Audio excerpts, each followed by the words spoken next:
방송에서 제공하는 투자 정보는 투자 판단에 대한 조언입니다. 방송에서 제공하는 주식의 가치, 가격 상승 및 가격 하락에 대해서는 방송사에서 보장하지 않습니다. 이 시각 헤드라인 뉴스입니다. 미국 언론이 트럼프 미국 대통령이 미중 무역 합의 1단계를 승인했다고 보도했습니다. 이 합의안에는 중국이 미국산 농산물 500억 달러치를 수입하게 되고 지적재산권 보호와 금융서비스 시장 개방 등을 강화하는 대가로 미국이 중국산 수입품에 대한 관세를 축소하는 내용이 담겼습니다. 한국은행이 지난 11월 수출 물가가 전월 대비 1.8% 내렸다고 밝혔습니다. 이는 작년 동월 대비 6.2% 내린 수치로 원달러 환율이 전월 대비 16.68원 떨어진 점과 반도체 부진 등이 주요 원인으로 작용했다고 설명했습니다. 국회가 오늘 오후 임시국회 첫 본회의를 열고 선거법과 검찰개혁법 등 패스트트랙 법안 처리를 할 예정입니다.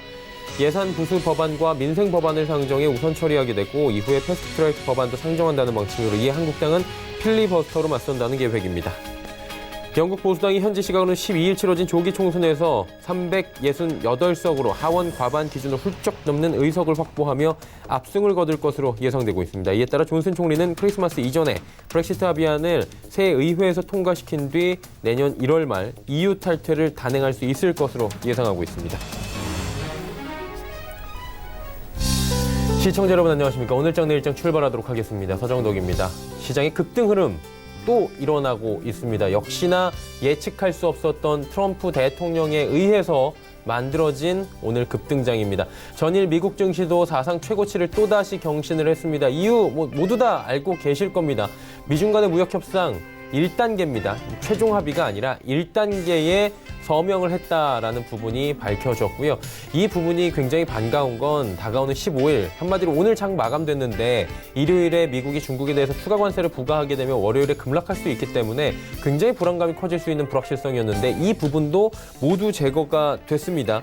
대중국 추가 관세 부과 없어졌고요. 고율의 관세 역시 최대 50%까지 줄여나가겠다고 밝혔습니다. 중국 역시 내년 500억 달러어치의 미국의 농산물을 수입하기로 합의했고요. 휴전 상태로 양 국가가 돌입한 셈입니다. 일부 언론에서는 일단 이 휴전 상태 역시 2단계, 3단계를 4단계를 앞두고 있는 상황이기 때문에 여전히 불확실성을 상존한다라고 하지만 당장 오늘 시장만 놓고 본다면 오늘 시장의 불확실성은 완벽하게 제거가 됐다라고 시장도 판단을 하고 있는 모습입니다. 영국 역시 좀 도와주고 있는 모습인데요. 조기 총선 열렸죠. 존슨 총리가 지금 보수당이 과반 이상을 확보하면서 힘을 얻기 시작했습니다. 1월 말 브렉시트는 기정사실화돼가는 분위기고요. EU에서도 지금 코멘트가 나왔죠. 불확실성 제거 측면에서 굉장히 반기고 있다라는 코멘트입니다. 결국에는 이 큰 두 가지 축이 긍정적으로 마치 짠 듯이 이렇게 통과가 되면서 우리 시장도 힘을 받고 올라가고 있는데 오늘 당장은 2200선이 좀 어렵지만 다음 주 중에는 2200선 한 번 정도 최소한 터치하지 않겠느냐 라는 이야기까지 나오고 있는 상황입니다. 빅 이벤트 잘 넘어가고 있고요. 외국인 수급도 지금 좋아지고 있는 상황입니다. 이번 주만 해도 외국인이 오늘까지 하면 1조 원 가까이 지금 매수를 해주고 있는 상황인데 하나하나 좀 점검해 보도록 하겠습니다. 코스피부터 확인해 보도록 하죠. 자, 코스피 지수가 2164.79입니다. 1.28% 올라갑니다. 27포인트나 상승하고 있고요. 급등입니다. 하루간의 흐름 보셔도 나쁘지 않습니다. 장 초반부터 사실 우리 시장은 열리기 전부터 이 속보가 타전이 됐기 때문에 갭으로 띄우면서 출발할 수밖에 없었고요.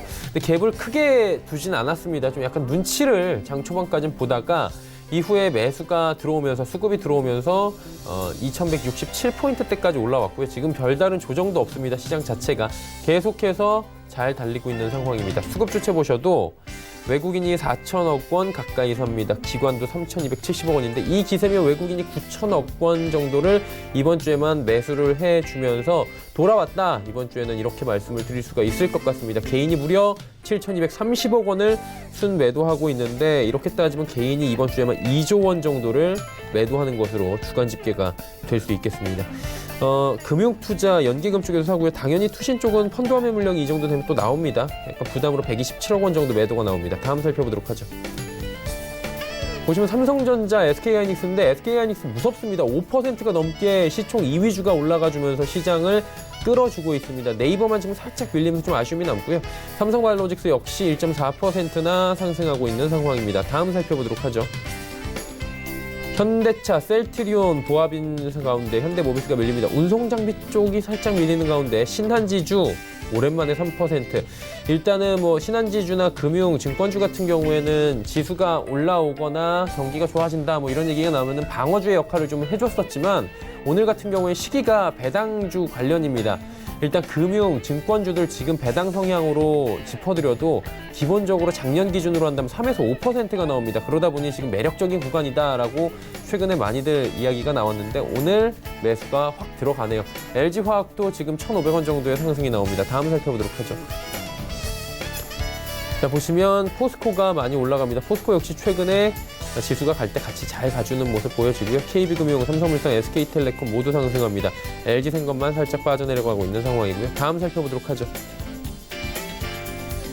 자, 보시면 1%대의 상승은 여전히 유지를 해주고 있는 상황입니다. 다음 살펴보도록 하죠.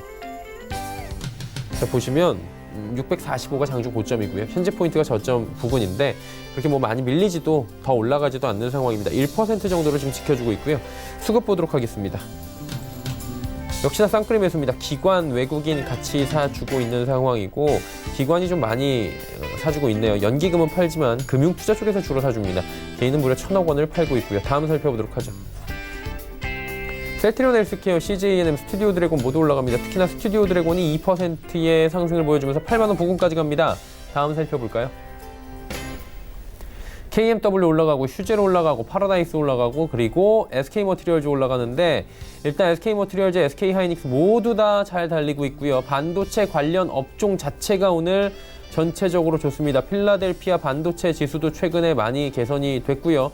반도체 업황이 내년에 나아질 것이다. 지금 저점 찍은 게 거의 확실해 보인다. 이런 기사들이 많이 나오고 있고 분석들이 나오고 있는 상황에서 지수가 이렇게 올라가니 덩달아서 올라가는 반도체 소재 업종들입니다. 다음 살펴보도록 하죠.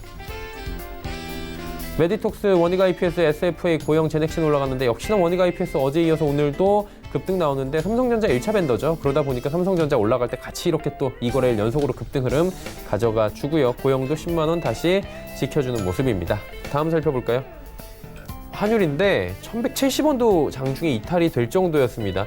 급격하게 지금 밀려 내려오면서 원화가 굉장히 강하게 움직이고 있는 상황입니다. 금일폰 방송에서 제공해드리는 정보는 투자 판단에 대한 조언일 뿐입니다. 해당 주식의 가치와 수익률을 보장해드리지 않는다는 점 참고해 주시길 바랍니다. 이 시각 특징주 바로 짚어드리도록 하겠습니다. 정보경 캐스터입니다. 네, 미중 무역 1단계 합의 소식이 전해진 오늘 국내 증시 1% 넘게 급등했습니다. 코스피가 일주일째 빨간불을 켰고요. 코스닥도 3거래일 연속 오르고 있는데요. 이 시각 이슈 종목들 어떤 게 있는지 지금부터 만나보시죠. 이 시각 종목 핫3입니다. SK하이닉스, 두산건설, 한국화장품 올라와 있습니다. 오늘의 첫 번째 특징주는 한국화장품인데요. 미중 무역 합의 소식에 화장품주들이 급등하고 있습니다. 현재는 전날 대비 22.59% 올랐습니다. 11,450원에 거래 중입니다. 하루간의 흐름도 확인해 보시죠. 네, 개장과 동시에 수직 상승하는 모습입니다. 최고가 11,750원입니다. 미중 1차 협상이 극적으로 타결됐습니다. 합의안에는 15일로 예정된 대중국 추가 관세를 철회하는 내용이 포함되어 있는데요. 중국 내 사업 환경의 개선, 여기에 시진핑 주석의 방한 기대감까지 더해지면서 화장품 업종이 잘 가는 하루였습니다. 한국 화장품을 비롯해서 코리아나, 토니모리 등 화장품 업종이 일제히 강세를 보이고 있습니다. 다음 종목 만나보시죠. 반도체 업황의 투심이 개선되면서 코스피 시총 2위의 SK하이닉스도 크게 올랐습니다. 현재 전날 대비 5% 넘는 상승 보여주고 있습니다. 87,900원에 거래 중입니다. 하루간의 흐름도 확인해 보시죠. 꾸준히 상승폭을 키워가고 있는 모습입니다. 현재 고점 부근에서 움직이고 있습니다. 미중 1단계 무역 합의가 반도체 업황에도 영향을 미쳤습니다. 밤사이 필라델피아 반도체 지수가 사상 최고치를 기록하기도 했는데요. 한편 반도체 업황은 4분기를 기점으로 턴어라운드에 진입해 내년 실적 반등이 기대되고 있습니다. 업황 회복에 대한 기대감과 외국인 매수세에 힘입어서 SK하이닉스 52주 신고가를 경신했습니다. 다음 종목 만나보시죠. 두산건설이 두산중공업의 완전 자회사로 편입된다는 소식에 강세를 보이고 있습니다. 현재 전날 대비 8.27% 올랐습니다. 1,375원에 거래 중입니다. 하루간의 흐름도 확인해 보시죠. 네, 오늘 계속 빨간불을 켜주고 있습니다. 최저가 1,270원, 최고가 1,390원 사이에서 움직이고 있습니다. 두산건설이 이사회를 열고 모회사인 두산중공업과 포괄적 주식교환 계약을 체결하기로 의결했습니다. 두산중공업은 두산건설을 완전 자회사로 편입한 후에 상폐 작업에 들어갈 예정인데요. 지난해 회수 여부가 불투명해진 채권의 비용 처리, 할인 분양 등으로 재무 상황이 악화된 탓으로 분석됩니다. 한편 이 같은 소식에 오늘 두산중공업의 주가는 소폭 하락했습니다. 지금까지 이 시각 종목 핫3의 정보경이었습니다.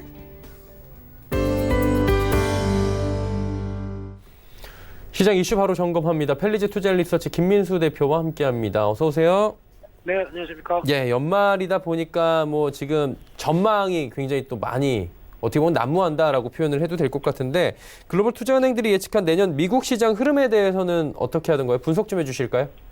네, 전방에 대해서 잘 맞추면은 모르겠는데 그렇게 잘 맞추지도 못하면서 앵커님 얘기처럼 앞으로에 대한 여러 가지 미래를 예견하고 난무하는 리포트들이 많이 나오고 있는 게 지금 현실인 것 같습니다. 그런데 일단 큰 방향성을 봤었을 때 이제 미국 시장에 대한 내년 전망을 글로벌 투자은행인 IB들이 얘기하는 쪽으로 포커스를 맞추면서 말씀을 드려보게 되면요. 가장 먼저 경제 지표입니다. 경제 지표 같은 경우 일단 미국 경제 성장률의 컨센서스가 평균 한 1.8%로 얘기가 나오고 있는 상황들이고요.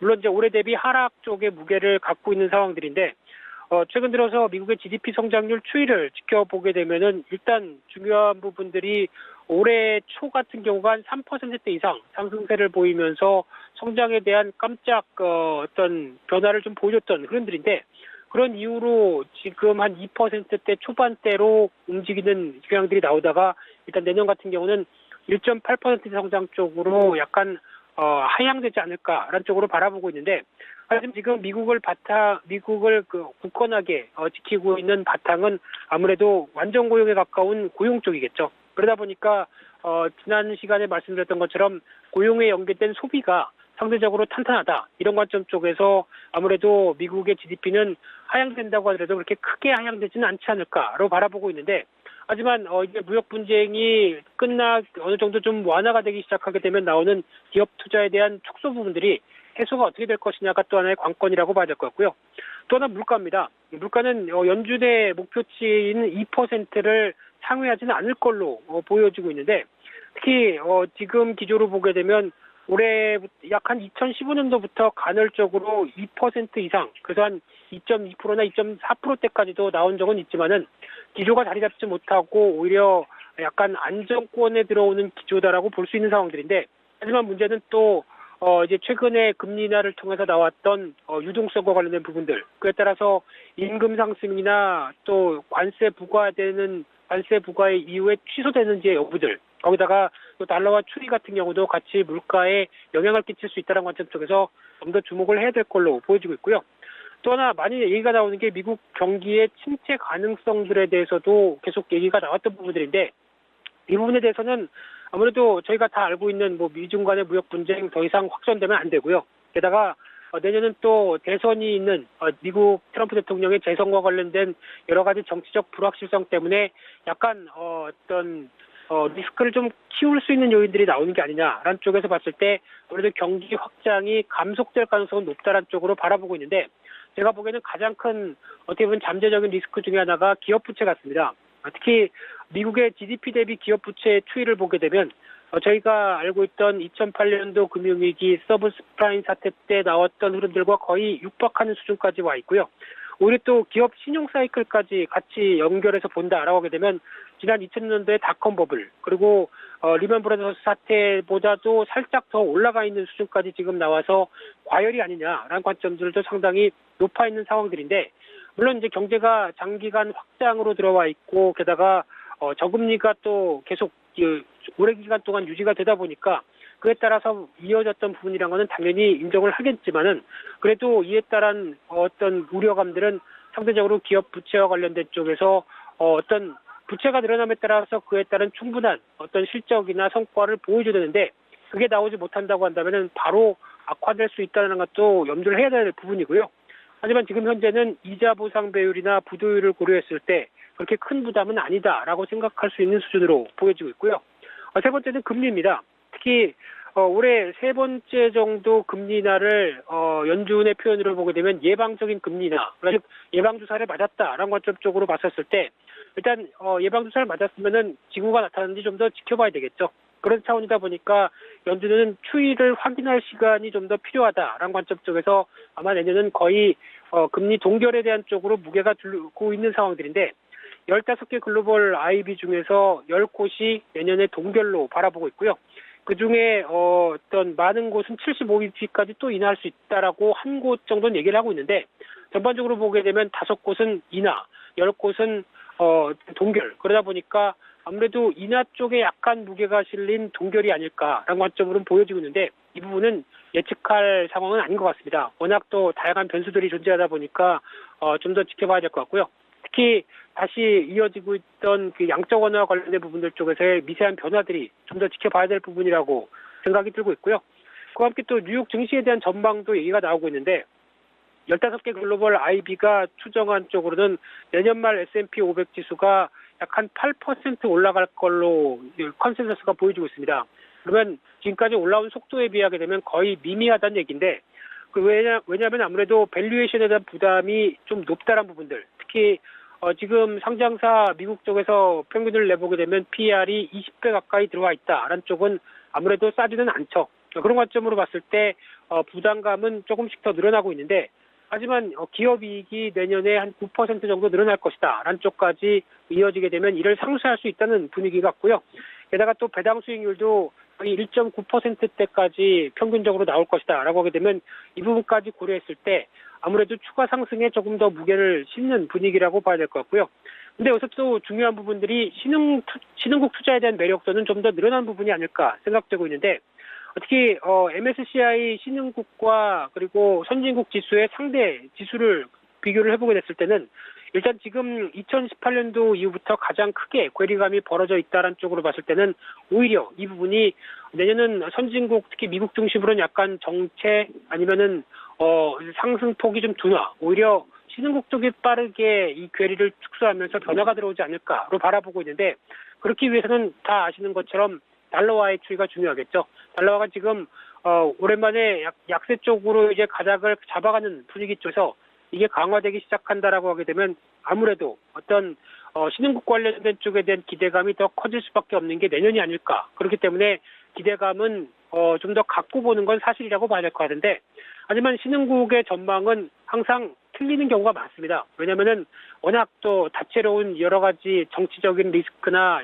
여러 가지 여파가 그대로 또 취약하게 미치는 쪽이기 때문에 그 개연성은 높다고 하더라도 그게 전반적으로 어떤 거의 확실하다라고 할 수 있는 관점은 아직은 아니기 때문에 어떤 지켜보시되 그나마 유리한 거는 한국을 비롯한 신흥국 쪽에 조금 더 기회 요인들이 많지 않을까 이렇게 바라보고 있는 게 내년에 대한 글로벌 IB들의 전망이 아니었나 그렇게 보여집니다. 그렇다면 내년에 각종 지표나 뭐 여러 가지 산업에 대한 회복 가능성은 어떤지 궁금한데 그 부분은 어떻습니까? 네, 지금까지는 미국이었습니다. 그러면 이번에는 한국도 전망을 또 살펴볼 필요가 있겠죠. 그런 관점 쪽에서 이번에 KIT 산업연구원에서 발표한 내년의 전망 흐름을 보게 되면 또 비슷하게 항상 연말 되면은 그래도 올해 고생했으니까 내년은 나아지겠지라고 하는 이런 기대감들이 반영되기 마련인데요. 그런 측면으로 봤을 때도 마찬가지겠지만 일단 거시지표 자체로 보게 되면 GDP 관련된 쪽의 성장률은 일단 올해 하반기가 거의 저점으로 내년은 우상향으로 바뀌지 않을까로 바라보고 있습니다. 그래서 올해 한 2% 아마 제 예상으로는 2%가 좀 힘들 수도 있다고 보여지고 있는데 2%대 턱걸이 수준으로 보여지게 되면 내년은 상반기 때가 2.2 그리고 하반기 때가 2.3 이 정도로 이어지면서 그래도 올해보다는 완만한 확장세로 나가지 않을까로 바라보고 있는데 특히 민간 소비나 건설 투자는 거의 그렇게 크게 기대하는 수준은 별로 많지 않은 가운데 오히려 설비 투자에 대한 변화 기대감이 빠르다고 봐야 될 것 같고요. 특히 올해 가장 또 부진을 어떤 지표 쪽에 부진을 이끌었던 설비 투자가 내년부터는 특히 벌써 한 10월 달부터 조금 더 긍정적으로 나오고 있는 모멘텀인데요. 그런 관점으로 봤을 때 내년에 설비 투자는 오히려 좀 더 확장세로 나갈 가능성이 높다는 쪽에서 아마 성장을 이끄는 또 하나의 동력이 되지 않을까로 바라보고 있는 부분들이고요. 또 하나 이 수출 관련된 부분들도 올해 좀 고생을 했지만은 내년은 서서히 증가폭으로 바뀔 수 있겠다라고 바라보고 있는 상황들인데, 그런 관점으로 봤을 때 가장 무게를 둬야 될 부분들은 아무래도 올해 하반기를 저점으로 이어질 수 있는 설비 투자와 수출이다. 이쪽에 대해서 어떤 변화가 나오는지를 계속 체크해야 될 것 같고요. 그와 관련돼서 또 한국의 경기 종합지수의 추이를 한번 살펴보게 되면은, 일단 최근 들어서 나오는 경기 선행지수와 동행지수 흐름을 봤었을 때, 일단 선행지수와 동행지수의 어떤 괴리가 상당히 벌어지다 보니까 이를 어떻게 어떤 괴리를 축소하느냐, 관점으로 봤을 때는 동행지수가 더 빨리 하락하느냐 아니면 선행지수가 멈추고 반전하느냐, 이 두 가지의 요인 중에서 그나마 긍정적으로 선행지수가 반응을 하기 시작합니다. 그래서 저점에서 많지는 않지만 소폭 이제 저점에서 돌리려고 하는 분위기가 나온다는 점에서 눈에 띄는 상황이라고 봐야 될 것 같고요. 그와 함께 또 이번에 발표된 OECD 경기 선행지수도 마찬가지로 중국이 먼저 턴을 하고 그 다음에 한국도 이에 동참하려고 하는 움직임이 나온다. 한 부분 봤을 때 기대감이 살짝 더해지는 부분들이죠. 또 하나 글로벌 제조업 관련된 지표를 또 보게 되면은 전 세계 산업 생산과 관련된 측면들인데, 또 여기서도 선진국과 개도국이 좀 나뉘어서 나오는 분위기인데, 특히 선진국 같은 경우는 좀 더 빠르게 부진이 나오기 시작하면서 이제 저점권 쪽에 타진이 나올 가능성이 높고, 그나마 개도국은 지금 기조로 봤을 때는 아직 마이너스권은 아닌 가운데 일단 턴하지 않을까로 바라보고 있는 상황 쪽에서, 무엇보다 경기순환 주기죠. 키칭 파동이라고 하는 경기순환 주기를 봤을 때 한 3년에서 4년 동안에 나오는 저점대가 나오지 않을까로 바라보고 있는 게 또 리포트의 하나의 중요한 요인이라고 보셔야 될 것 같고요. 그러다 보니까 내년 산업별 전망도 같이 이어지고 있는 상황들인데, 수출 증가율 측면으로 봤었을 때 내년 산업별 증가율과 관련된 측면으로 같이 연결시켜 보게 되면은, 가장 중요한 게 하반기 이후에 기저효과가 나오면서 업황이 반등을 한다라고 하는 관점 쪽에서 봤을 때 대부분의 업종이 일단은 좋아질 가능성에 무게를 두고 있는 상황들이고요. 특히 올해보다는 좋아진다라는 관점들인데, 그보다 더 뚜렷하게 좋아질 것이다라고 바라보고 있는 게 조선 쪽이고요. 특히 2016년도 이후에 이어졌던 수주가 본격적으로 반영이 된다라는 관점 쪽에서 조선업 쪽에 대한 기대감이 높아지고 있고요. 그 밖에 뚜렷하게 플러스로 전환될 수 있는 쪽이 반도체, 그리고 2차 전지에 대한 수출 증가의 기대감이 상당히 높아졌다라는 쪽으로 봤을 때, 이에 따른 부분들에 대한 변화를 계속 체크를 해야 될 것 같고요. 마찬가지로 포트폴리오도 이 부분에 대해서 신경을 쓰면서 내년에 대한 흐름을 맞춰가는 게 좋겠다라고 바라보고 있는데, 상대적으로 석유화학이라든가 섬유, 디스플레이 쪽은 여전히 어떤 하락폭은 멈춘다고 하더라도 우려감은 남아있다라는 관점 쪽으로 내년을 바라보고 있는 그런 산업별 전망이라고 보여지고 있습니다. 네, 알겠습니다. 전망들 오늘 자세히 짚어주셨고요. 말씀 여기까지 들어야 될 것 같습니다. 고맙습니다. 네, 감사합니다. 펠리지 투자인 리서치 김민수 대표와 함께했고, 이슈 칼럼 바로 이어갑니다.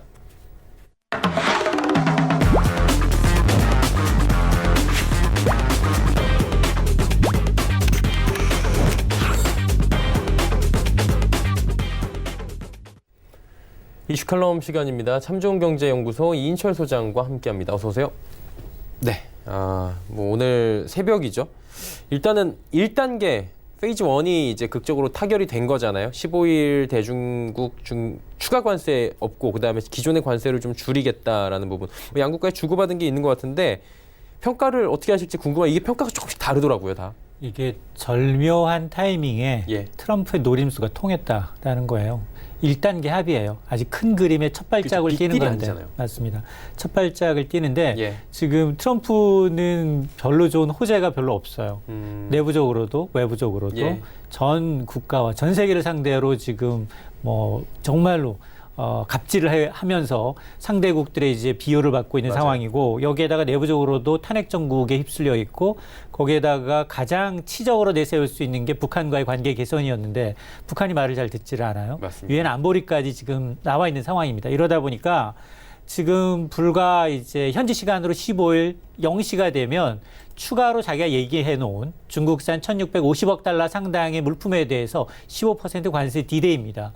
자, 이렇게 되면 이게 중국만의 문제가 아니라 연말 연시를 앞두고 비싼 물건을 사야 하는 미국 소비자들도 부담이에요. 그렇죠. 기업들도 부담이고, 미국 그리고 이 판벨트도 아니 트럼프 믿고 기다렸더니 지금까지 계속 생겼네? 그렇습니다. 허풍만 털지 실질적으로 이득이 없다라는 예. 것에 대한 불만이 내부적으로 고조하다 보니까 아 그래 1단계는 합의를 하지. 근데 이제 그 조건을 좀 들여다보게 되면 네. 당연히 이제 미국산 농산물 사겠다라는 것에 대한 구체적인 시한이 들어가 있어요.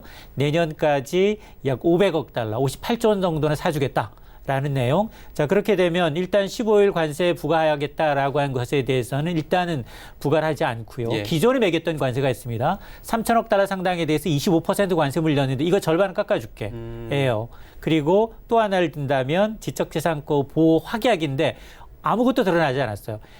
미국과 중국이 발표를 했으면 그 내용을 좀 들여다볼 수 있는데 예. 보호하자라는 내용 그냥 뜬구름 잡는 내용이 들어가 있습니다. 이것만이라도 지금 금융시장은 환호하고 있는 거예요. 그만큼 이 트럼프 리스크가 굉장히 컸었는데 그러니까 정말로 한꺼풀 벗겼다. 위험 한 몇 단계가 있다면 한 단계를 건넜다지 완전히 해소되지는 않았다라는 겁니다. 일단 근데 뭐 우리 시장도 환호하는 게 미중 무역 분쟁인데도 불구하고 거의 뭐 우리나라가 중간에 껴 있잖아요. 미국에 대한 의존도도 크고 금융이나 중국은 뭐 말할 것도 없고 그러다 보니까 좀 긍정적인 측면도 기대할 수 있을 것 같은데 이 부분은 어때요? 1년 반 동안 시달려 왔어요. 네. 호악제가 트럼프의 그 SNS를 통해서 이건 호재로 받아들여졌다가 악재로 받아들여졌다가 그러는 사이에 우리 증시는 계속 박스권을 출렁였습니다. 예. 미국 증시는 사상 최고예요. 사상 최고를 연일 경신하고 있는데 이런 좋은 소식은 미국 시장 개장일 때 알려줍니다. 나쁜 소식은 끝나고 주말에 알려주거든요. 아니면 쉬는 날 알려주는 맞습니다. 그러다 보니까 우리 역시 가장 미국이 뭐 이제 타겟으로 중국을 계속해서 이 타겟으로 하다 보니까 중국과의 무역 의존도가 높은 우리는 직간접적으로 영향을 많이 받았고요. 예. 특히 환율이 불안했어요. 최근 들어서 외국인이 국내 주식을 너무 많이 팔았어요. 그거는 주식만이 아니라 그동안에 채권을 사들였거든요. 채권까지 매도하는 거예요. 이 얘기는 굉장히 좋지 않은 시그널로 익혀졌는데 당장 오늘 같은 경우에 이제 미중 1단계이긴 합니다만 합의 소식에 예. 원달러 환율이 1160선, 70선 아래로 지금 거래가 되고 있어요. 예. 자, 이런 걸 보게 되면 단기적으로 큰 불확실성은 좀 거쳤다. 특히나 그동안 이제 수출주들이 굉장히 좀 곤욕스러웠었는데 이런 수출주들의 경우에는 좀 단기에 급락했던 부분에 대한 일시적인 반작용으로 약간의 이제 불확실성이 해소될 수 있어서 긍정적인데 근데 앞서 제가 말씀을 드렸습니다만 이게 아직 2단계, 3단계가 남아 있어요. 예. 그리고 관세가 없어진 게 아니에요. 절반이 남아 있어요. 이게 잘 생각해 보면 없던 거 매긴 다음에 반 깎아준 거여서 미국은 손해볼 게 하나도 없다면서요. 그러니까 앞으로도 이제 2단계, 3단계 협상에서 트럼프가 갖고 갈 협상의 카드들이 남아 있다. 근데 그런 카드가 어떻게 쓰느냐에 따라 정말 칼이 될 수도 독이 될 수도 있고 약이 될 수도 있기 때문에 아직은 우리가 이제 확실히 불확실성이 거쳐서 우리 기업들이 수출로 정말로 이제 실제 이제 실적 개선을 기대할 수 있다까지는 아니고 그나마 먹구름이 좀 이제 좀 가시면서 햇빛이 조금 들어오는 정도로 이해하시면 되겠습니다. 그러니까 뭐 한파 좀 갔다라고 생각을 하면 될 것 같은데 이게 문제는 뭐냐면 한파가 가고 이제 그래도 패딩은 입고 있잖아요. 이거 벗어야 되는데 2단계, 3단계, 4단계가 될지 5단계가 될지 그거 아무도 모르는 거고 앞으로는 핵심 의제가 소장님이 매일같이 나오실 때마다 강조해 주셨던 게 이 다음이 문제라고 했잖아요. 맞습니다.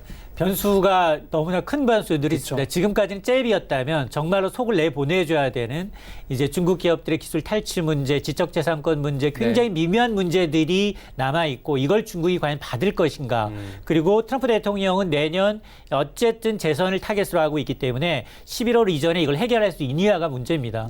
근데 중국도 이것에 대해서는 공식적인 어떤 커멘트가 없고 이거는 자신의 아킬레스건이기도 합니다. 이걸 포기한다면 중국 제조 2호 20 자체 근간이 흔들릴 수 있는 문제이기 때문에 결코 양보할 수 없어요. 그래서 월스트리트저널은 오히려 2단계 무역 협상이 더 어려워질 수 있다라고 보고 있거든요. 그렇기 때문에 일희일비할 필요는 없지만 어쨌든 전면전에서는 한 발 후퇴했고 연말 산타랠리의 어떤 단초가 될 수 있는 긍정적 소식을 줬지만 내년의 리스크 역시 트럼프 리스크다. 트럼프가 과연 이런 국제적인 문제, 중국과의 문제 이런 걸 어떻게 풀어갈 거냐. 사실 지금 가장 이제 중국과의 1단계 합의 때문에 가장 빨리 성급하게 처리해야 될 게 자동차 관세예요. 맞아. 지금 카드로 갖고 있는데 이걸 꺼내 말아. 이제 지금 호주번이 써놓고 지금 득실 계산을 하고 있는 상황이기 때문에 그걸 꺼낼 경우에 사실 우리도 리스트에 들어가 있기 때문에 굉장히 곤욕을 치를 수 있기 때문에 이런 부분을 좀 지켜봐야겠습니다.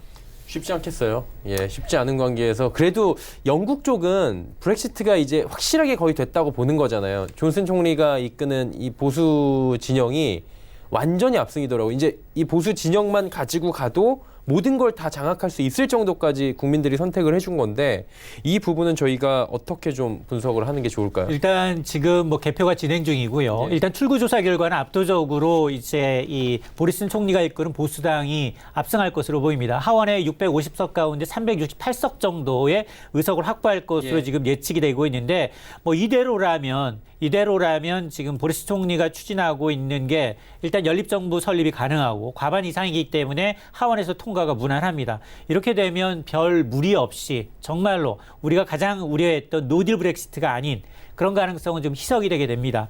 물론 이 가운데에서도 지금 뭐 계속해서 남아있는 문제는 있어요. 분명히 이제 2020년까지 EU와의 그동안은 이제 같은 집안이었기 예. 때문에 분담금을 어떻게 매길 것인가. 그리고 이후에 EU와의 관계를 어떻게 정립할 것인가. 이런 불확실성이 남아있는데 네. 그동안 2016년이었죠. 브렉시트 찬반 결정에서 52대 48. 누구도 예상하지 못한 브렉시트를 선고하고 난 다음에 메이 총리는 이걸 좀 뒤집어 보려고 그랬어요. 예. 가능한 한 체류하자. 잔존하면서 얻는 가치가 더 크다라는 거였는데 그 투표 결과 계속해서 자기 직을 걸었지만 실패했단 말이에요. 그나마 이번에 보리스 존슨 총리가 이번에 이제 이 선거에서 압승을 하게 되면서 이런 탄력은 받을 수 있게 됐습니다. 그리고 이제 개표 결과에 의해서 득표는 이제 보수당과 이제 노동당의 표가 한두 표는 갈리겠지만 이 정도로 나온다면 아마 이제 이 정책에 보리스 총리가 이끄는 행정 정책에 좀 힘이 실릴 가능성은 높아 보입니다. 어쨌든 한쪽으로 정치라는 게 딱 실리면은 국민들은 좀 힘들어질 수 있는 부분도 분명히 있지만 대외적으로 볼 때는 EU에서도 지금 어느 정도 환영한다라는 입장을 밝힌 만큼 강행하는 쪽으로 이제 가면서 EU와 이제 어느 정도 협의를 거치지 않을까 이렇게 생각을 할 수 있을 것 같은데 어때요? 1월 31일로 지금 못을 박는 것 같던데. 그렇습니다. 예. 일단 이제 보수당이 이제 총선에서 압승을 거두게 되면 크리스마스 이브 이전에는 새로운 브렉시트 합의안을 자기 자체적으로 만들고요. 이건 뭐 EU에서도 흔쾌히 이제 동의해 줄 수 있는 부분이긴 합니다. 그걸 또 새로운 의회를 통해서 자신이 과반을 장악하고 있는 의회를 통해서 통과하게 되면 영국 내부의 의견은 이제 일치가 되는 겁니다. 근데 문제는 그 합의안을 가지고 다시 또 한번 EU와 합의를 해야 돼요. 왜냐하면 그동안 이제 브렉시트가 안 이어지면서 계속 EU 테두리 안에 있었기 때문에 무관세로 계속 수출해 왔고 그리고 이제 좀 뒤처져 있는 분담금을 자기 이제 지분율만큼 내야 되는 부분이 있기 때문에 이런 부분에 대해서 얼마나 또 EU 측의 어떤 양보안을 받아내느냐가 존슨 총리의 어떤 행정력이거든요. 그런 걸 이제 주도권을 갖고 할 수 있다라면 예정했던 것처럼 이제 내년 2020년 1월 말에는 EU 탈퇴가 단행될 것으로 보이는데 저는 개인적으로는 그 후자에는 굉장히 어려움이 있습니다. 왜냐하면 지금 이거 상징적이고 그리고 이제 그레이트 브리튼이라고 해서 그동안은 사실은 스코틀랜드, 아일랜드 그리고 이 영국이 다 단일된 안에 대해서는 누구도 조금씩 약간 이 불협화음이 있었기 때문에 이 모으는 과정도 좀 쉽지 않겠지만 EU 측에서 이걸 이제 익스큐즈했을 경우 어려울 때마다 이렇게 이 브렉시트를 하려고 하는 EU를 탈퇴하려는 국가들이 있기 때문에 상징적으로 이제 원리 원칙대로 분담금을 내고 탈퇴하라라는 얘기가 나올 수 있거든요. 그러다 보니까 이게 이제 원체 예정대로 이제 순차적으로 아주 무리 없이 금융시장에 무리 없이 완벽한 탈퇴가 이루어질지 여부는 좀 더 지켜봐야겠습니다. 네, 알겠습니다. 그 부분에 대해서는 향후에 뭐 결과가 나오고 분석 결과가 나오면 다시 한번 이야기를 나눠보도록 하겠습니다. 참 좋은 경제연구소 이인철 소장과 함께했습니다. 고맙습니다. 네, 계속해서 종목 이야기 넘어가 보도록 하겠습니다.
네, 금요일 시장입니다.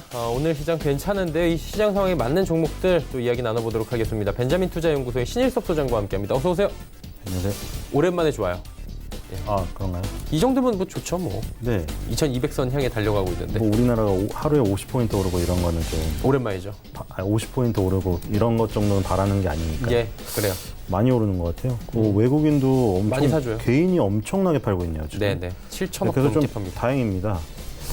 뭐 오히려 이상하게 저는 트럼프 대통령이 막 그 좀 안 싸우고 이럴 때 더 오를 줄 알았더니 지금은 좀 북한하고 사이가 더 안 좋아지니까 이상하게 주가는 더 좋네요. 우리나라 맨날 지정학적 리스크로 못 오른다, 뭐 PER이 그래서 낮다 하는데 희한합니다, 주가는. 예. 네, 어쨌든 첫 번째 종목은 KC 그린홀딩스입니다. 그 예전에 한 번이 아니라 몇 번 가져왔었던 기억이 있거든요. 제가 그 환경 얘기하면서 이제 폐기물 뭐 마구 처리 못한다. 언론에서 맨날 재건축 현장에 대한 얘기들이 많이 나오고 그 재건축 현장을 감시하는 주민감시단 같은 것도 발족이 되고 지금 뭐 지자체 쪽에서도 되게 많이 그런 제도들을 만들었거든요. 그래서 재건축 그 현장 많으신 그 아파트 주변 가보시면 앞에 뭐 미세먼지 측정 뭐 해가지고 막 LED 판 같은 것도 막 붙어 있잖아요. 그러니까 그 옛날에는 아마 좀 얼렁뚱땅 넘어오는 거 많았을 것 같아요, 지금. 그쵸?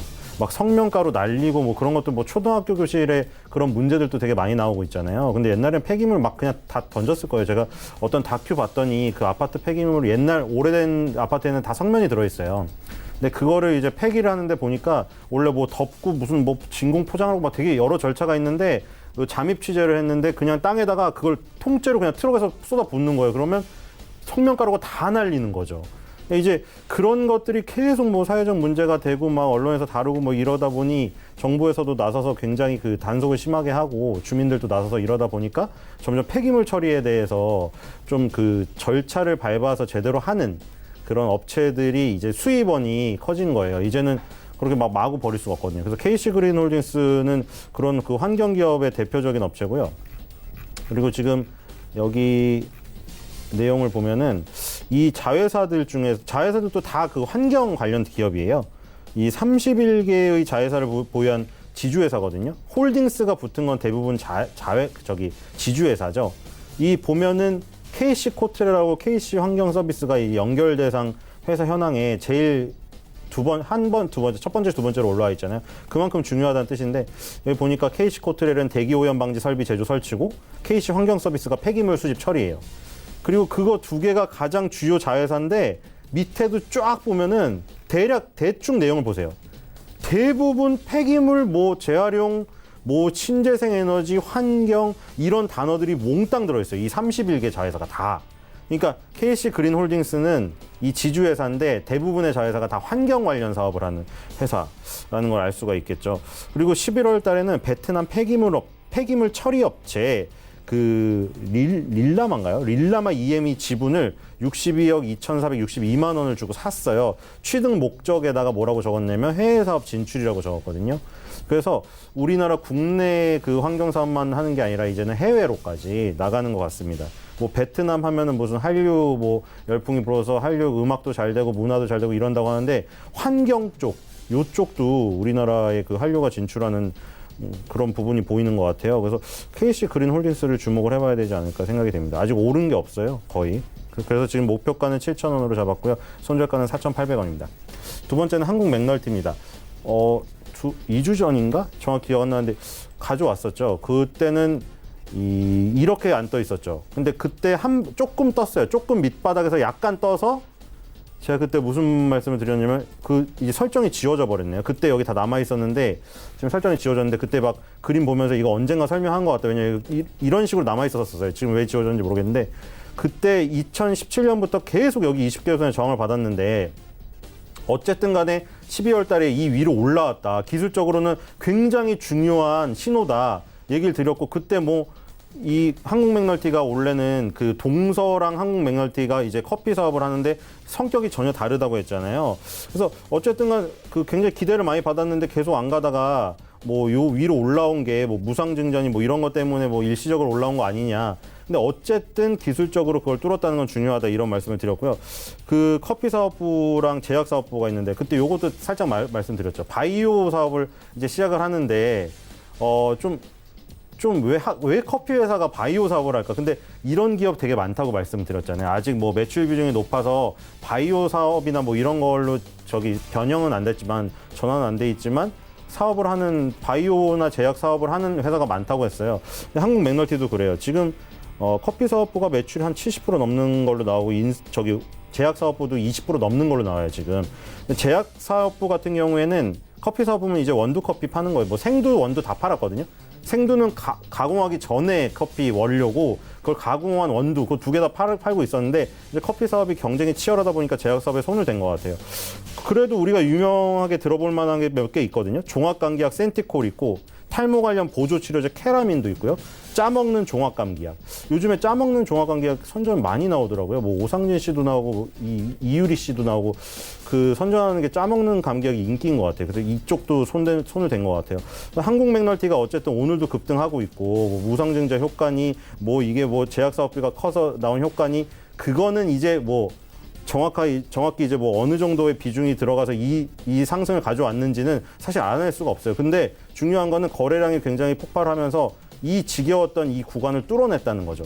그래서 한국 맥널티를 상장하고 나서 계속 기대감을 갖고 또 실망으로 그게 변하고 너무 지겨워서 언제까지 기다려야 되나 인내력을 테스트하셨던 분들에게는 지금 이제 드디어 올라가려는 순간이 왔다.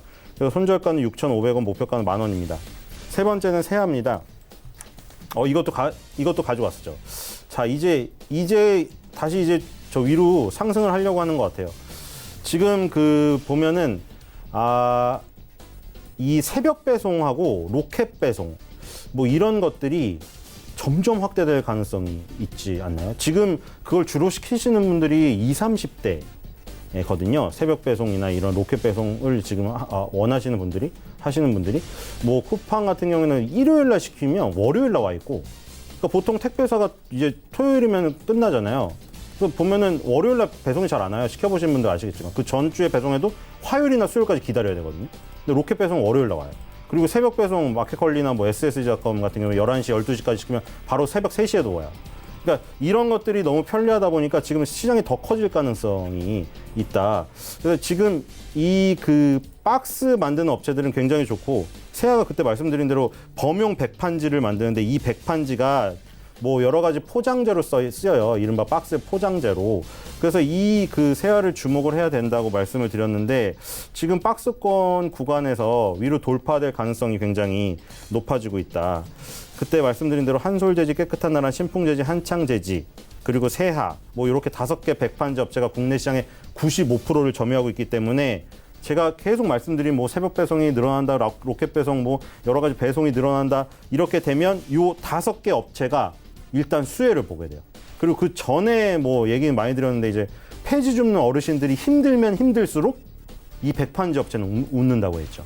폐지를 줍는 어르신들은 폐지를 팔아야 되기 때문에 어렵지만 폐지를 수입해서 그걸로 백판지를 만드는 이 업체들은 그럼 수익이 좋아진다는 얘기거든요. 그래서 제가 뭐 그렇게 연결하면 억지스러울 수도 있지만 폐지 어르신들한테 가서 뭐 이런 제지업체 수익이 좋아진다고 제지업체를 소개시켜 드려라 이런 말을 한 거예요. 물론 지금 하루 일해서 국밥 한 그릇 먹기 어려운 수익이라고 하는데 뭐 그렇게 돈이 없는데 제지업체에 투자하라는 게 제정신이냐 말씀하실 수도 있어요. 근데 그 어떤 구조를 얘기 드리려고 이제 그렇게 얘기를 드린 거예요. 얘를.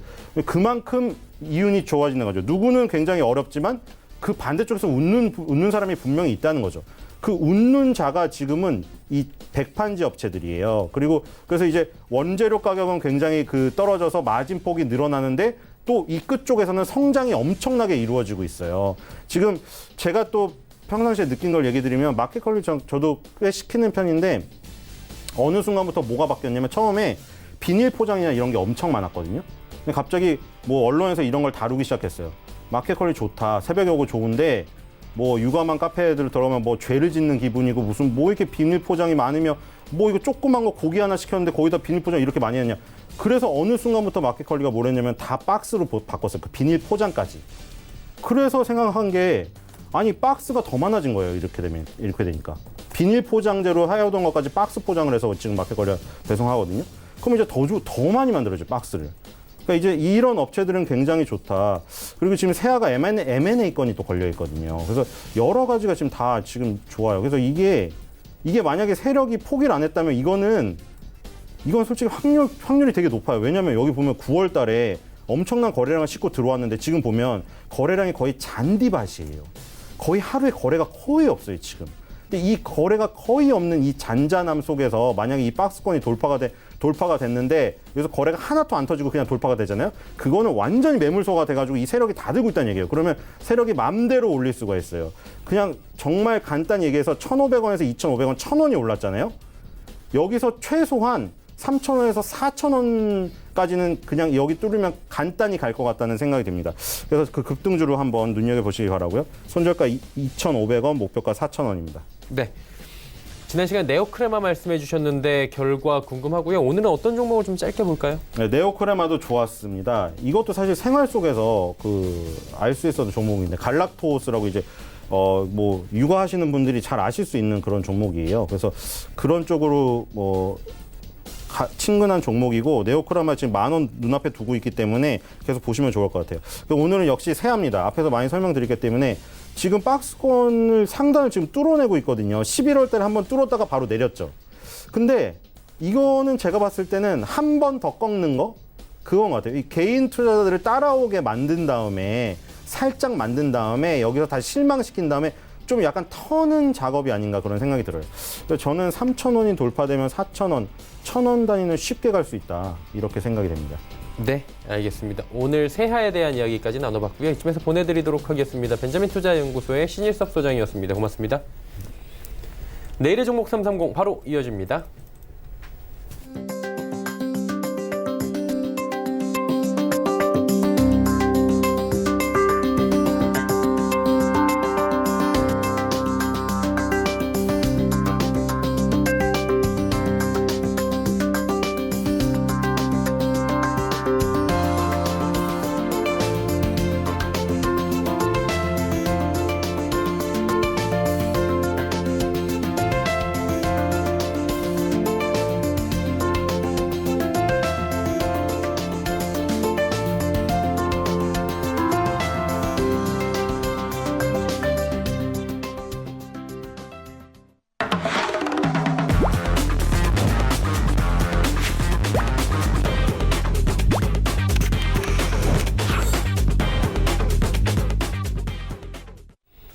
내일의 종목 330 이지환 멘토와 함께합니다. 어서 오세요. 안녕하세요. 네, 오늘 함께할 내용들 먼저 살펴보도록 하죠. 자, 오늘 내용은 IT 부품주 내년 1분기를 기대하다라는 이야기입니다. 요즘 뭐 관련 소식들 MLCC부터 해서 많이 나오고 있는데 자세한 이야기 나눠보도록 하죠. 네, 최근에 이제 외국인들 수급이 좀 돌아서고 있습니다. 어제 선물옵션 동시만기를 기점으로 상당히 큰 폭의 매수가 좀 이어지고 있습니다. 이 시간을 통해서 계속해서 IT 부품과 관련된 섹터별로 좀 진단을 좀 드리고 있는데요. 오늘은 좀 종합해서 내년 1분기를 대비하자는 부분에 대해서 말씀을 좀 드리려고 합니다. 어제 오늘 외국인들이 선물옵션 동시만기를 기점으로 해서 9,800억 정도, 거의 1조 가까이 큰 폭의 이틀간 매수를 좀 보여주고 있습니다. 한 9,800억 매수 가운데 무려 한 9,400억 정도가 IT 종목에 집중되고 있습니다. 물론 삼성전자와 관련된 물량들이 상당 부분 있지만 그 외에도 전체적인 물량이 크게 IT 쪽으로 집중이 되고 있는데, 자, 이 부분은 이제 우리가 눈여겨 좀 봐야 될 부분이 바로 결국 이제 미중 협상이 스몰딜이 어느 정도 타결된다는 입장을 봤을 때 결국 외국인들이 우리 시장에서 사고 싶었던 업종이 어디냐라는 것을 이제 극명하게 보여주고 있는데요. 결국 이제 IT 쪽으로 집중해서 집중적으로 매수를 좀 하고 있습니다. 전체적으로 보면 최근 이제 11월 말 반등 이후, 12월 초 반등 이후에 특히 이제 뭐 IT 부품 관련된 종목 중에서 MLCC와 PCB와 관련된 쪽이 가장 먼저 양호한 모습을 좀 보여주면서 주가가 상당히 탄탄하게 올라가고 있습니다. 거기에 오늘은 반도체 관련된 장비 종목들, 부품 종목들 상당히 큰 폭의 10% 급등하는 모습을 좀 보여주면서 전체적으로 보시면 이 IT 부품과 관련된 상당히 좋은 모습이 보여주고 있습니다. 섹터별로 이제 우리가 좀 살펴볼 필요가 있는데요. 반도체 부품 같은 경우는 최근에 이제 바닥론이 이제 결국에 이제 굳어졌죠. 굳어지면서 내년 1분기부터는 실적이 전환될 것이다. 라는 레포트들이 쏟아지고 있습니다. 자, 이 부분과 함께 오늘 반도체 삼성전자뿐만 아니라 관련된 뭐 종목들 하나머티리얼즈나 원액 QNC 같이 이 시간을 통해서 추천드렸던 종목들이 오늘 뭐 10% 급등을 좀 보여주면서 반도체 이 바닥론에 이제 힘을 완전히 싣고 있습니다. 외국인들도 상당히 힘을 큰 폭에 보태면서 내년 1분기까지는 좀 이후까지 시세가 좀 이어질 수 있는 모습을 좀 강하게 보여주고 있다라고 말씀을 좀 드리겠고요.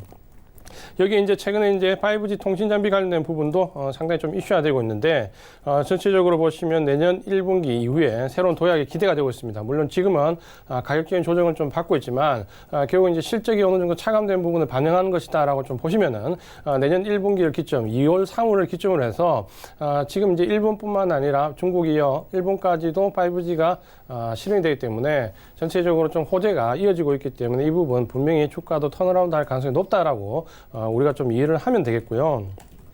여기 이제 MLCC와 PCB 파트를 좀 보시면은 사실 MLCC와 PCB 파트는 주가 흐름이 안 좋을 때부터 꾸준하게 상당히 좋은 모습을 보였습니다. 외국인들이 아름아름으로 계속해서 좀 매수에 들어왔고 관련된 종목들 모습 뭐 삼성전기를 비롯해서 주가가 상당히 탄탄한 모습을 보이면서 전체적으로 우리 장에 좀 11월 말 이후에 조정을 좀 받을 때도 상당히 탄탄한 모습 그리고 이후에 상승하는 기조에서도 외국인들의 수급이 꾸준히 좋아지면서 5G 수요에 어떻게 보면 통신 장비주 이어서 최대 수혜 종목 섹터로서 MLCC와 PCB는 내년 1분기 이후까지도 상당히 좋은 모습을 보이고 있다. 여기에 이제 반도체 바닥론까지 확산되면서 양수 현장처럼 상당히 이제 좋은 모습이 계속해서 좀 일어나고 있습니다. 이 섹터도 우리가 상당히 좀 관심을 가지고 봐야 될 섹터가 분명하다라고 좀 말씀을 드리겠고요. 다만 이제 여기서 이제 조금 짚어봐야 될 섹터가 한 군데 있습니다. 바로 이제 OLED 관련된 부분인데.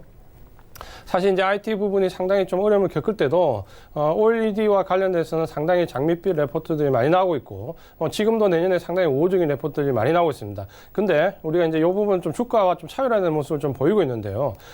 보시면 최근에 주가는 OLED 관련 종목도 상당히 좋지 못합니다. 바닥권에서 시장 등락만큼 반등하지도 못하는 모습을 보여주고 있는데 최근에 이제 이 부분은 우리가 좀 짚어봐야 될 부분이 바로 삼성전자의 이 소형 가전, 대표적인 휴대폰 같은 소형 가전에서 OLED 점유율이 글로벌하게 작년 초까지, 올해 초까지만 해도 95% 점유율을 기록하고 있었습니다. 근데 최근에 10월 달 넘어서 11월 이후에 나오는 레포트들을 보면 점유율이 70%대로 좀 떨어져 나오는데요. 상당히 한 20%가 갑자기 급락하는 모습을 좀 보여주고 있는데 바로 이 중국 업체들의 추격이 상당히 거세다는 겁니다. 우리가 LCD에서만 상당히 경계심을 좀 드러냈던 중국 업체들이 최근에 보시면은 BOE가 이 OLED 쪽으로 상당히 힘을 싣고 있는데 대만 업체를 비롯해서 이 애플의 좀 지원 사격을 받으면서 상당히 큰 폭의 좀 행보를 보이고 있습니다. 그렇기 때문에 OLED와 관련된 섹터는 우리가 조금 더 유심히 봐야 된다. 특히 이 OLED는 좀 양분해서 소형 가전 쪽으로 OLED는 중국 업체들이 빠르게 시장을 좀 잠식해 들어온다라고 좀 보셔야 되겠고요. 반면에 이제 TV를 비롯한 대형 가전에서는 여전히 OLED와 관련된 기술력 차가 있기 때문에 내년 섹터를 비중을 좀 보실 때 삼성전자 쪽으로 납품하는 업체들, 특히 소형 가전 OLED 쪽은 우리가 좀 경계심을 가지고 볼 필요가 있다라고 말씀을 드리겠고요. OLED 섹터는 대형 가전 쪽으로 좀 추격해서 보는 전략이 필요하다. 자, 이렇게 보시면 전체적으로 반도체 부품, OLED, 5G 통신 장비, PCB, MLCC까지 전체적으로 우리가 IT 섹터에 꼭 내년 1분기까지는 좀 집중한 전략. 최근에 이제 외국인들이 다시 대량으로 매수를 하기 때문에 지금도 반드시 늦었다라고 보기보다는 눌림목을 좀 기다렸다가 충분히 내년 1분기 이후까지 스윙 투자 이상으로 좀 공략할 필요가 있는 타스다라고 좀 말씀을 드리겠습니다. 네. MLCC까지 함께 짚어주셨는데요. 그렇다면 오늘 장 마감할 때까지 그리고 다음 주 한번 월요일에 공략해 볼 만한 종목 있으면 짚어주시죠. 네, 오늘은 사실 이제 IT 섹터 관련된 부분들이 워낙 많이 뛰어올랐고 또 이 시간을 통해서 대부분의 이제 선 진입할 수 있는 종목들은 말씀을 많이 드렸기 때문에 오늘은 서부 T&D에 대해서 잠깐 좀 말씀을 좀 드리겠습니다. 이 서부 T&D는 우리가 잘 알고 있는 뭐 화물차 관련된 부지, 트럭, 뭐 주차장 이쪽으로 좀 많이 유명한데요. 물류 시설을 운영하는 업체로 좀 유명합니다. 최근에는 좀 영역을 넓혀서 관광 호텔 쪽으로 진출했는데 이 관광 호텔 업종이 전체 매출의 한 50%를 넘어가고 있습니다. 최근 이제 실적이 영업이익으로 흑자가 전환됐고요. 특히 이제 조금 단기적인 모멘텀을 좀 볼 수 있는 부분이 바로 이 신정동 서부 트럭 터미널인데요. 최근에는 이제 이 부지 개발 사업이 이제 본격화되면서 상당히 전체적인 영업이익에 비해서 큰 폭의 모멘텀이 좀 불고 있다라고 좀 말씀을 드리겠습니다. 그런 부분들 때문에 최근에 이제 외국인들이 좀 집중적으로 매수하는 모습을 보여주면서 수급도 좀 바뀌는 모습을 좀 보여주고 있습니다. 차트를 보면서 기술적인 부분을 좀 말씀을 드리겠습니다. 최근에 보시면은 바닥권에서 상당히 기간 조정을 예쁘게 좀 받았고요. 이렇게 기간 조정을 받은 이후에 거래량을 좀 동반하면서 위쪽으로 좀 상승하는 모습을 보여주고 있습니다. 최근에도 거래량이 늘어나면서 120선 돌파 위에 눌린 구간에서 좀 상승 확장하는 구간에 좀 들어와 있다. 이평 배열도 상당히 좋은 모습 좀 나가고 있고요. 이런 종목은 너무 급하게 진입할 필요 없이 시세 전환이 이번에 됐기 때문에 눌림목에서 좀 공략해 나가는 전략을 좀 펼치신다면 틈새 종목으로 충분히 공략해 볼 만한 종목이다라고 말씀 좀 드리겠고요. 최근에 이제 종목 선정을 하실 때 좀 보시면은 어제 정도를 선물옵션 동시만기를 기점으로 해서 전체적으로 수급 구조가 좀 변하면서 지금까지 상승 종목으로 왔던 섹터들이나 혹은 테마가 좀 바뀔 가능성이 높습니다. 그렇게 좀 보신다면 이번 주말 정리를 좀 잘하시고 다음 주부터는 종목 선정을 좀 다른 각도에서 좀 볼 필요가 있다. 테마나 섹터를 좀 변하는 것을 좀 관찰할 필요가 있다라는 부분 좀 강조를 드리면서 서부 T&D 말씀 좀 드렸습니다. 네, 알겠습니다. 이지환 멘토와 함께했습니다. 고맙습니다. 고맙습니다. 금일폰 방송에서 제공해드린 정보는 투자 판단에 대한 조언이었습니다. 해당 주식의 가치와 수익률을 보장해드리지 않는다는 점 참고해 주시길 바랍니다. 저희가 준비한 소식은 여기까지입니다. 잠시 뒤에는 마감 임박 60분의 승부 바로 이어지니까요. 어디 가지 마시기 바랍니다. 고맙습니다.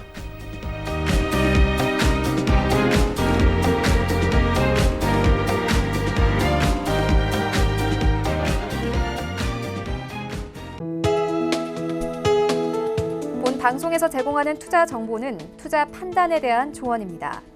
방송에서 제공하는 주식의 가치, 가격 상승 및 가격 하락에 대해서는 방송사에서 보장하지 않습니다.